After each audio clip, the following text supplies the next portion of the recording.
Rusia cumplió su amenaza. Parece que Vladimir Putin ha jugado, amigos, de nuevo sus cartas energéticas contra Occidente, pero ahora con un movimiento bastante inusual. ¿Saben qué hizo?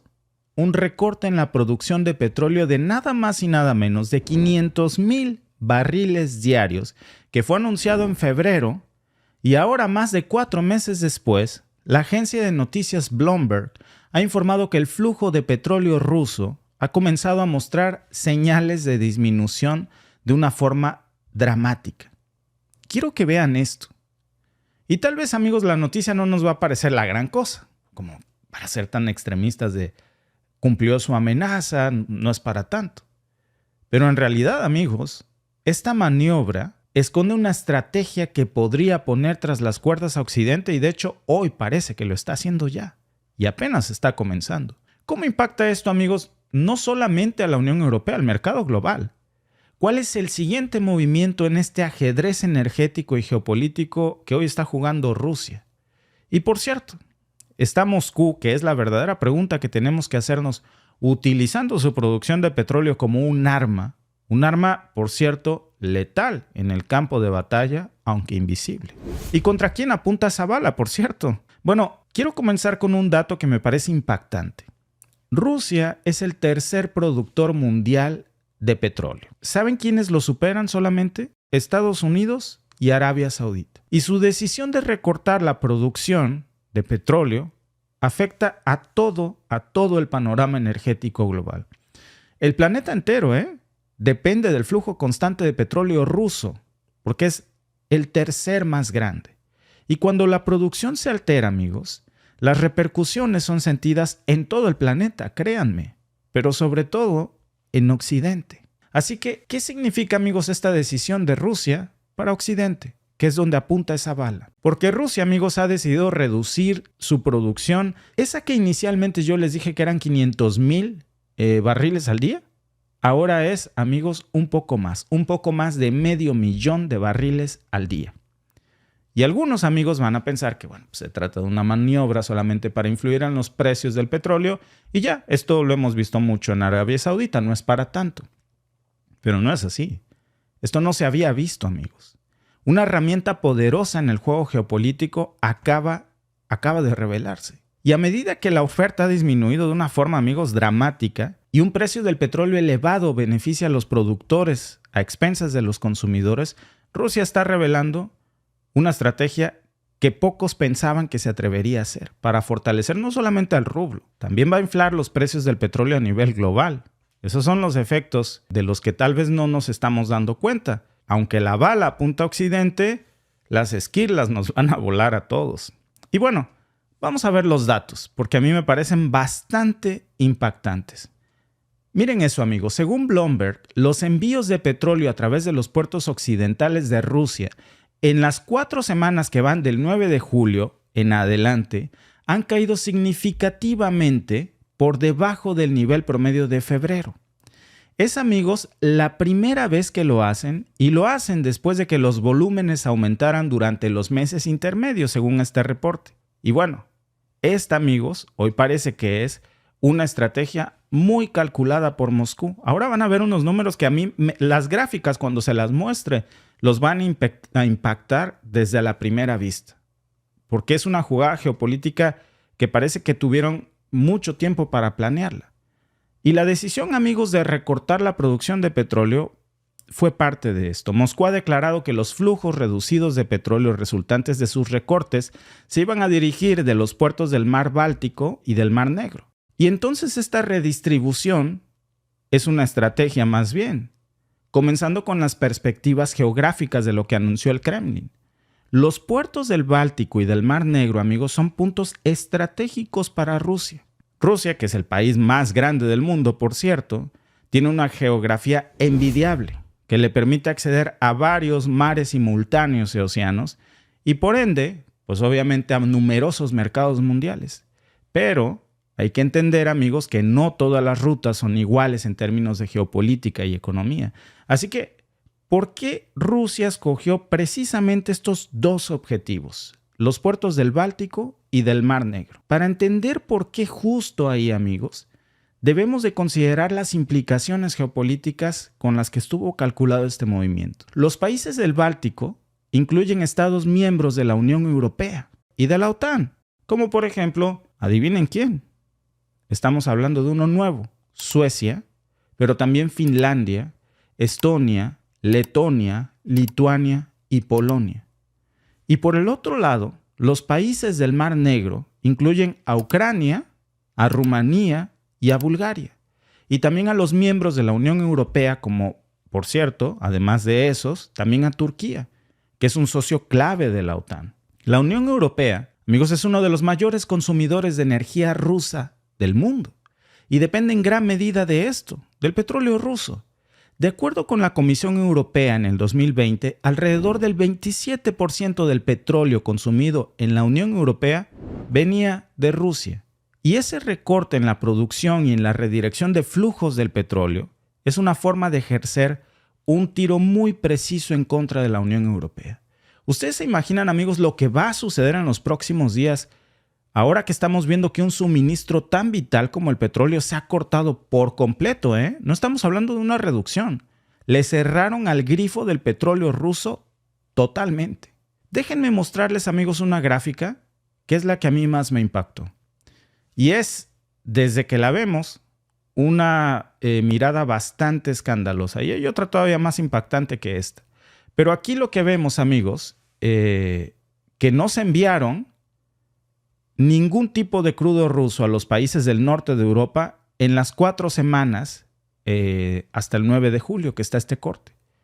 Ahí lo que pueden ver es cómo se reduce por completo a cero todo lo que tiene que ver con el colorcito negro y el rosa, que básicamente estamos hablando del Mediterráneo y del norte de Europa. Las exportaciones de crudo, amigos, por el mar de Rusia a los países europeos se mantuvieron sin cambios en 104,000 barriles al día en los 28 días hasta el 9 de julio, siguiendo a Bulgaria, que es el único destino al que siguieron mandando, por cierto. Y esas cifras no tocaban a Turquía, que es, como ustedes saben, Erdogan, sino un aliado de Putin, un viejo amigo. Es al único que no tocaron. Un mercado, amigos, que consumía alrededor de 1.5 millones de barriles al día de crudo marítimo de corta distancia, que provenía de las terminales de exportación en el mar Báltico y el Ártico, y ahora Rusia lo cerró por completo.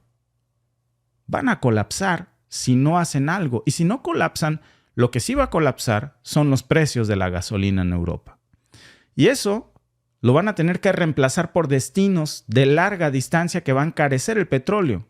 Lo van a tener que traer del resto de Asia, que son mucho más caros, por cierto, y van a tardar en llegar porque no están a la vuelta de la esquina. ¿Y saben qué significa eso para la Unión Europea y para su dependencia del petróleo ruso? Pues que con este nuevo giro en la estrategia rusa, el equilibrio de poder va a cambiar. La decisión de Rusia, amigos, de recortar la producción y redirigir sus flujos de petróleo es claramente un intento de presionar y estrangular a la Unión Europea, porque disminuyeron el suministro petrolero a la Unión Europea por completo. Y eso, amigos, no va a terminar en buen camino, ni política, ni económica, ni en la seguridad energética de la Unión Europea. Un cambio tan drástico, amigos, en esta dinámica de la relación le va a dar a Rusia una ventaja considerable en las futuras negociaciones. Van a tener que sentarse a negociar bajo sus condiciones, a menos, porque no sabemos, ¿verdad? Todo es posible, que la Unión Europea tenga un as bajo la manga y mañana se descubra un yacimiento petrolero inmenso en Francia y haya refinerías listas para procesarlo. De lo contrario, no veo cómo pueda haber una solución inmediata. Pero vamos más allá, amigos. Vamos a tomar el ejemplo de Alemania, el gigante económico de Europa. Este país, amigos, depende enormemente de la energía rusa y es su principal proveedor y también provocador. Según los datos del Ministerio Federal de Economía y de Energía de Alemania, en el 2020, casi el 35% de sus importaciones de petróleo crudo venían de Rusia. Y adivinen qué, parece que le rascaron el trasero al oso ruso hasta que se enojó. Y ahora sí el oso se enojó, le cerró el grifo del petróleo y parece que no la midieron bien. Por eso, amigos, cualquier alteración en el flujo del petróleo ruso va a tener un impacto significativo en la economía alemana. Y el impacto, amigos, va a ser mucho más grande en los países del este de Europa, como por ejemplo Polonia y los países bálticos, que dependen casi en su totalidad del petróleo ruso. Repito, casi en su totalidad. Por eso, amigos, la redistribución de los flujos del petróleo ruso hacia estos puertos muy concretos que dijo Vladimir Putin, del Báltico y del Mar Negro, son interpretados como una forma de consolidar la influencia rusa sobre estos países. Hay otra capa de complejidad. La decisión de Rusia de redirigir el flujo del petróleo a los puertos del Báltico y del Mar Negro no solo tienen implicaciones económicas, también tienen implicaciones militares y políticas poderosas. El Mar Negro, amigos, es un área de especial importancia, no solo geopolítica, también económicamente porque está muy próximo a Oriente Medio y a la región del Cáucaso. Y aquí, amigos, el control de los recursos energéticos se entrelaza con cuestiones de seguridad nacional y también regional para Rusia. Por ejemplo, la relación entre Rusia y Ucrania, uno de los países, por ejemplo, del Mar Negro, ha sido muy tensa en los últimos años. Pero Rusia tomó el control de Donbass y también de Crimea. Y cuando hizo eso, tomó el control de todo ese acceso al mar territorial. Por eso era un punto estratégico tan grande, geopolíticamente hablando, para Rusia. Y también para toda la Unión Europea, porque al redirigir el petróleo hacia los puertos del Mar Negro, vamos a ver en los próximos días como una forma de Rusia de ejercer presión al resto de la Unión Europea, utilizando su gas como un arma letal, pero en el campo geopolítico. Y luego tenemos, amigos, este dato que me parece impactante, de que el Mar Negro es también un área de gran interés también, ¿saben para quién? Para la OTAN. Y es especialmente relevante para Turquía, que controla los estrechos del Bósforo y también de los del Dardanelos. Afortunadamente para Turquía, Erdogan es un viejo amigo de Putin y es el único al que no le ha cerrado el grifo del petróleo, Rusia. Y por eso, amigos, el acceso al Mar Negro, al Mar Mediterráneo, al redirigir los flujos del petróleo del Mar Negro, eso, amigos, es un golpe certero en las dinámicas geopolíticas y en la región. Tampoco vamos a olvidar un punto final, amigos. Aunque la estrategia de Rusia puede parecer clara para algunos, la realidad, amigos, es bastante diferente. La opacidad de los datos de producción del petróleo ruso ha sido señalada porque, obviamente, al ser un arma letal, es una sorpresa porque Rusia no ha revelado los datos de la producción petrolera. Había anunciado que lo iba a hacer, pero no lo mostró hasta que Bloomberg comenzó a rastrear esto y a ver que la producción de Rusia había disminuido y el envío a países miembros de la OTAN de crudo ruso está hoy en cero. Por eso estamos viendo, amigos, una imagen tan peligrosa para los países miembros de la OTAN en materia energética. ¿Quieres ver qué tan peligrosa es esta imagen? Te lo voy a decir en una sola vista. ¿Ven eso? Es gravísimo, amigos. ¿Ven a dónde se termina la línea negra? A cero y ya no hay más. 1 millón de barriles diarios menos. Es un golpe, amigos, muy grande y el 80% de esta caída proviene de los puertos del oeste de Rusia. Eso impacta, amigos, no solo a la economía rusa, impacta a todo el mercado global de los países miembros de la OTAN. Entonces, amigos, ¿qué efectos va a producir esa caída tan dramática que ustedes están viendo ahí? ¿Ven cómo se cae, repito, esta raya a cero? A cero. No hay nada que escurra del grifo ya de crudo del petróleo ruso. Y la pregunta del $1.000.000, ¿cómo puede esta maniobra de recorte en la producción de crudo ruso afectar, adivinen a quién, al dólar estadounidense? Pues aquí hay una clave.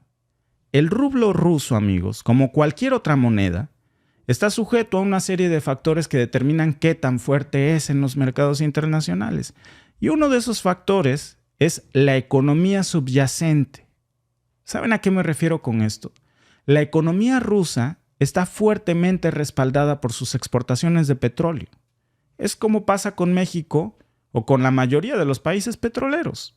Según el Servicio Federal de Aduanas de Rusia, las exportaciones de petróleo y de gas representaron aproximadamente el 60% de las exportaciones totales del país en el 2021. Ahora, si consideramos que Rusia ha recortado la producción y redirigido su flujo del petróleo, entonces lo que estamos viendo hoy es que esto evidentemente va a fortalecer al rublo ruso. En primer lugar, amigos, porque la producción es vista por los mercados internacionales como una señal de restricción de oferta. Y en un mercado perfectamente competitivo, la restricción de la oferta lleva siempre el aumento de los precios. Esta famosa ley de la oferta y la demanda que todos conocemos, al haber menos crudo en el mercado, nada menos que 500,000 de barriles de crudos diarios, pues ¿qué va a pasar? Que se encarece. Y eso va a generar ingresos adicionales por exportaciones de petróleo. ¿Saben para quién? Para el rublo ruso. ¿Y saben qué significa esto para la economía rusa? Y sobre todo para las supuestas sanciones de Occidente. ¿Para quién fue esa sanción finalmente? Porque hoy parece que con esta maniobra, estos países que vimos se enfrentan a un problema, amigos, muy, muy grande.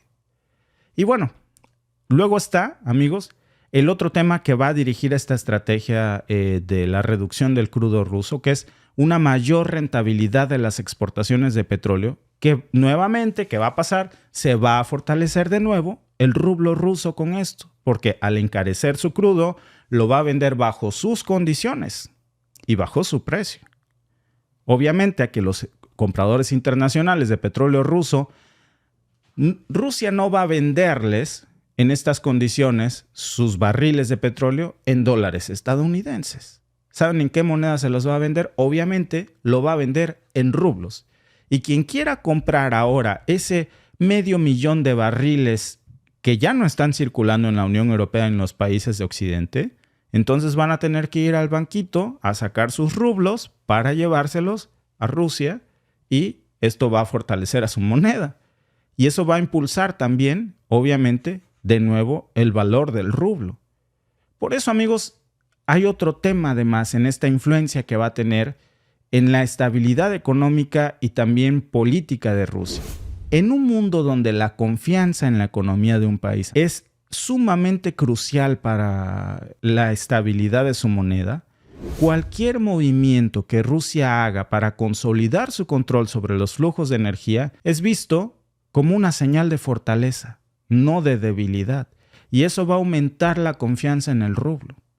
¿Y cómo se relaciona todo esto con el dólar estadounidense? Yo creo que esa es la pregunta del millón. Bueno, es aquí, amigos, donde entra el juego del concepto del famoso petrodólar. Ustedes saben que desde los años 70, la mayor parte del comercio internacional del petróleo se realizaba en dólares estadounidenses. Ese sistema era infalible. Ya hemos hablado, por cierto, mucho de esto. Eso convirtió al dólar, como ya lo hemos dicho mucho, en una moneda de reserva mundial.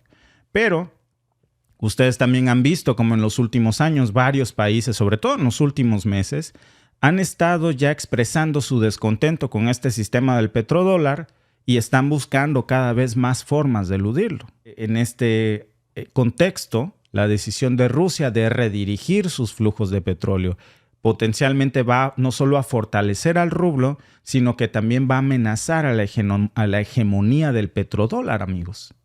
Y luego tenemos que considerar finalmente el hecho de que la Unión Europea, como ya mencionamos, depende en gran medida del petróleo ruso. Y si Rusia decide cambiar su mercado de petróleo a rublos, va a tener que obligar a sus socios comerciales a hacer lo mismo. Y esto no solo, amigos, va a aumentar la demanda de rublos, sino que también va a reducir la demanda de dólares. Y eso va a tener implicaciones significativas para la fortaleza del dólar en los mercados internacionales. Y si ampliamos un poco más esta imagen, amigos, y miramos a Medio Oriente, pues resulta que ¿saben qué? Rusia no está sola en este juego. Esto ya no es una hipótesis, amigos. Arabia Saudita y otros países ya están vendiendo su petróleo no solo en dólares, ahora los venden en yuanes chinos. Y eso, amigos, es una tendencia que va creciendo cada día más y más. Arabia Saudita, como pueden ustedes ver, es uno de los mayores productores de petróleo del mundo y es un actor clave en la OPEP. Bueno, Pues según la Administración Energética de Estados Unidos, Arabia Saudita produjo un promedio de 9.2 millones de barriles de petróleo por día en el 2022. Y en lo que respecta a China, amigos, es el mayor importador de petróleo del mundo. Y según un informe estadístico de BP del 2021, China importó unos asombrosos 11.5 millones de barriles al día en el 2020. Eso, amigos, es casi el 20% de las importaciones mundiales de petróleo en el mundo, ¿eh? Ahora imagínense todo ese volumen de transacciones chinas, pero vendidas, ¿saben en qué moneda? En yuanes chinos en lugar de dólares. Y luego está la tendencia de vender el petróleo en yuanes que no solamente está en Arabia Saudita, está en otros países productores de petróleo como por cierto Irán y Venezuela, que han recurrido ya al yuan para eludir las sanciones de Estados Unidos y eludir también su reserva de divisas y poder venderlas. ¿Y saben qué significa esto en este esquema de cosas que estamos viendo? En primer lugar, amigos, esta creciente aceptación del yuan en el comercio internacional del petróleo va a aumentar la importancia no solamente del rublo ruso, también de China en los mercados energéticos. Y recuerden que tanto China como Rusia son aliados y amigos. Y esta situación refuerza la posición de China, amigos, como potencia económica y más aún cuando el yuan en los mercados internacionales se está posicionando cada día más. Pero yo creo que el dato más importante, el más impactante, va más allá, amigos, de la fortaleza del yuan. Vamos a ver en los próximos días un reposicionamiento del rublo, un aumento en el uso del rublo, así como lo habíamos estado viendo con el yuan en el comercio internacional de petróleo. Y eso le va a dar a China y a Rusia más influencia sobre los países productores de petróleo. Y recuerden que tanto China como Rusia tienen una unión, así como la del G7, pero de los BRICS. Y de eso, amigos, va a depender que tanto el valor del yuan, de los rublos y de la alianza de los BRICS se posicione. Y puede ser que en detrimento del dólar. Volviendo al tema de Rusia, estos desarrollos van a reforzar muchísimo, amigos, a recortar la producción de petróleo y a redirigir los flujos de petróleo. Y otros grandes productores de petróleo van a ver que van a hacer lo mismo en los próximos días, empezando, por cierto, con Arabia Saudita. Rusia va a poder marcar esta tendencia en los próximos días, al igual que China. Y eso le va a dar a Rusia más influencia todavía sobre los países que sabemos que dependen sobre el petróleo ruso porque hoy lo necesitan después de que el Kremlin le cerró por completo a la llave del petróleo. ¿Y qué pasa con el dólar estadounidense en todo este esquema? Bueno, pues el aumento del uso de otras monedas en el comercio de petróleo que vamos a ver en los próximos meses, como el yuan y el rublo, amigos, va a erosionar la demanda de dólares. Si los países, amigos, ya no necesitan dólares para comprar petróleo, la demanda de dólares va a bajar. Y eso, amigos, va a debilitar el valor del dólar en los mercados internacionales de divisa. ¡Oh, sorpresa! Esta sanción a Rusia parece que hoy está saliendo el tiro por la culata. Y a medida que el comercio del petróleo en dólares, amigos, vaya a disminuir, el estatus del dólar como reserva mundial va a verse amenazado. Este, amigos, por cierto, es el nuevo orden multipolar del que nos estaba hablando Putin hace apenas una semana, ¿se acuerdan? En el que varias monedas compiten entre sí como monedas de reserva mundial. Eso ya es una realidad, amigos. Y este cambio va a tener implicaciones, no solamente para la geopolítica mundial, para la hegemonía actual. Porque como sabemos, la moneda de reserva mundial no es solamente una cuestión de economía, también es un instrumento de poder. Por eso decimos siempre que el dólar más que un billete es un arma, pero también es un arma que parece que se está quedando sin balas. Si el dólar pierde, amigos, su estatus, eso va a cambiar la balanza de poder mundial y lo estamos viendo ya. Y le va a dar a países como China y Rusia más influencia en el escenario mundial y hoy no están pidiendo permiso ni perdón. Están entrando a tomarlo. Y mientras el mundo mira, amigos, todas estas maniobras estratégicas que, por cierto, los medios de comunicación nos están ocultando, mientras van a inventar en los próximos días un ovni, algo en el cielo, un chupacabras, para evitar hablar de esto.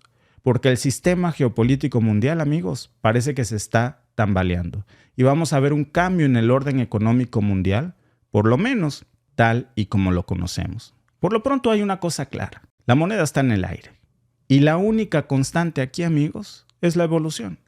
Así que seguramente estamos presenciando el comienzo del fin de la era del dólar. Y esto, amigos, es algo de lo que los medios de comunicación no nos están hablando y nos están disfrazando de nuevo la noticia con otras cosas para ocultar cuál es el verdadero juego de ajedrez económico y geopolítico que está redefiniendo el equilibrio de poder, no solamente en los próximos años, desde ya. Y vamos a ver varios cambios en las reglas del juego y en las tácticas de los jugadores, como en cualquier buen juego de ajedrez. Y como en cualquier buen juego de ajedrez, amigos, solo el tiempo va a decir qué es lo que va a pasar.